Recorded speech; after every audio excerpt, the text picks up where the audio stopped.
temps, c'est Alex, j'espère que vous allez bien. Bonne année et bonne santé, meilleurs vœux à tous. Je suis désolé de ne pas avoir fait la vidéo la semaine dernière, mais mon ami était malade, donc c'est pas grave. Aujourd'hui on se retrouve dans sa boutique à la Trinité pour faire une démonstration de tous les produits présents dans cette boutique. Et aujourd'hui on va parler des complexes, vitamines et minéraux. C'est parti.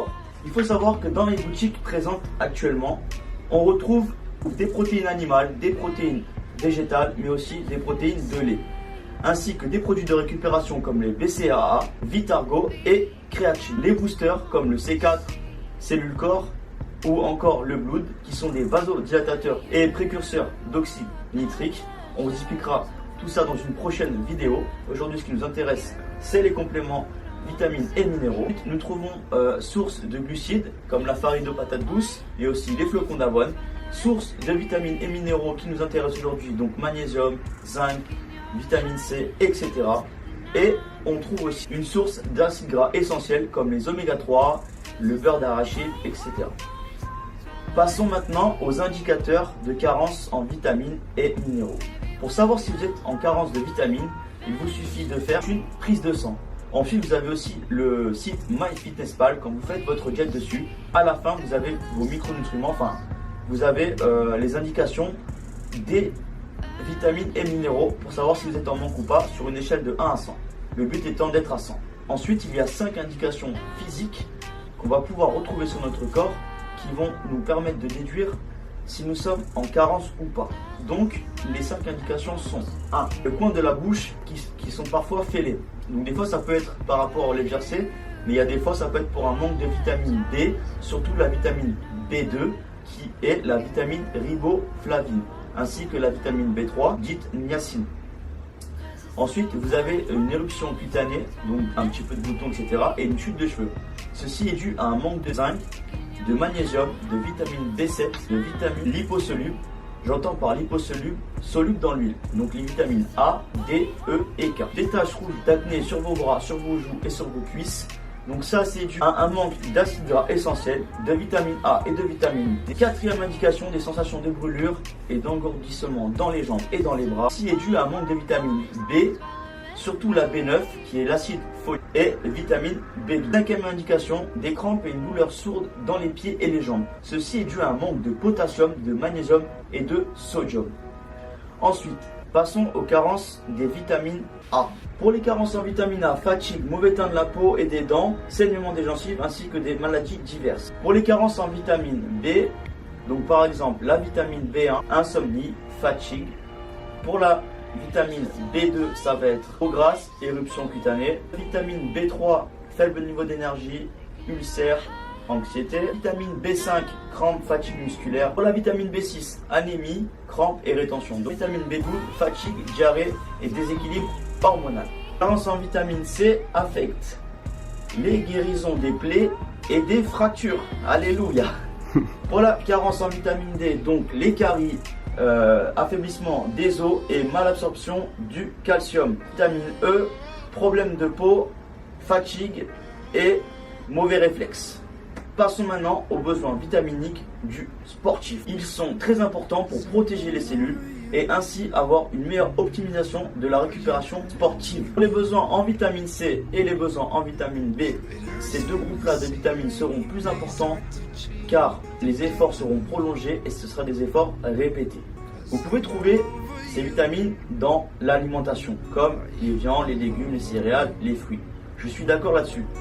Par contre, en revanche, ce qui se passe de nos jours, c'est que les aliments sont beaucoup moins vitaminés et minéralisés qu'il y a 20 ans. Donc c'est pour ça que je conseille, pour compléter notre alimentation en vitamines et minéraux, de prendre des complexes vitaminés et minéralisés qui sont ici présents. D'ailleurs, vous avez 10% dans cette boutique, je mettrai le lien dans la description avec le code ALEXDFT. N'hésitez pas à les faire un. Pour les sports d'endurance, nous avons besoin de vitamine D, vitamine C, vitamine D, vitamine E et la bêta-carotène. Pour les sports de force, c'est pareil, vitamine B6, C, D et aussi bêta-carotène. Les sports d'endurance comme dans les sports de force, les besoins en vitamines sont similaires. Il faut adapter une alimentation équilibrée et variée pour éviter toute carence. Petit point, attention à ne pas exagérer sur les vitamines et minéraux car sinon il y aura plus un effet bénéfique mais un effet inverse vous aurez des problèmes comme diarrhée, nausée, mauvaise digestion, etc. Donc n'abusez pas non plus de vitamines et minéraux. Pensez aux indicateurs, pensez à la prise de sang, à MyFitnessPal qui est pas mal. Donc maintenant, passons aux besoins du sportif en sels minéraux. Ils entrent dans la composition des os, dans le fonctionnement du système nerveux et dans la contraction musculaire. Donc les minéraux importants sont le potassium, le sodium, le calcium, le magnésium et le plus important, le fer. Le fer est présent dans le sang, un oligo-élément essentiel présent dans l'hémoglobine. L'hémoglobine est une protéine des globules rouges qui véhicule l'oxygène des poumons vers chaque cellule. Il est aussi présent dans la myoglobine, qui est la protéine responsable de l'oxygénation des muscles. Il est important car il dépend de nombreuses réactions enzymatiques. Si vous avez une carence en fer, vous aurez une fatigue constante. Donc il y a une chose à savoir, c'est qu'il y a deux sortes de fer.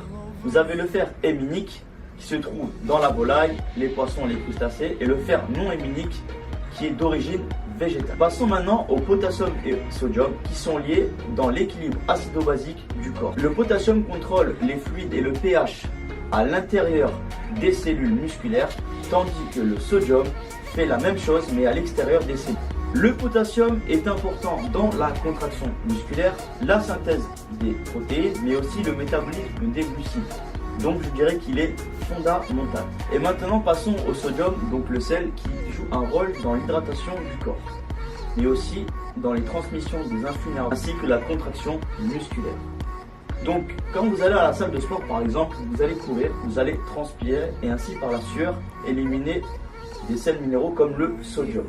Donc pour éviter ceci, je vous conseille de prendre des boissons à base d'électrolytes, c'est-à-dire des boissons contenant un maximum de 1,2 g par litre de sodium et 0,4 g par litre de potassium pour recharger le niveau de sodium et de potassium perdu lors d'efforts intenses par la sueur, donc la transpiration. Maintenant, passons au calcium qui est présent dans les laitages comme vous le savez. Il a un rôle dans la construction osseuse. On peut souligner aussi son rapport avec le rythme cardiaque ou sur le contrôle du poids. Ensuite, nous avons le magnésium où il y a plus de 150 réactions enzymatiques. Il régularise la transmission des influx nerveux, favorise l'action des hormones et a un rôle modérateur dans l'excitabilité. Putain, c'est chaud à sortir. Excitabilité. Et un rôle modérateur dans et un rôle modérateur dans l'excitabilité. Oh, il faut sortir excitabilité. Et un rôle modérateur dans l'excitabilité neuromusculaire. On y est arrivé. Il est présent dans les légumes verts, céréales complètes, oléagineux, légumes secs et le chocolat. Comme je vous expliquais tout à l'heure, les aliments d'aujourd'hui sont beaucoup moins minéralisés et vitaminés. Donc, n'oubliez pas les complexes, très importants. Si vous avez une alimentation équilibrée, variée et adaptée à votre sport, ainsi que des boissons adaptées en vitamines et minéraux, vous aurez tout le nécessaire à la pratique de votre sport. Voilà, c'est tout pour moi aujourd'hui. C'est Alex BFT. J'espère que cette vidéo vous aura plu.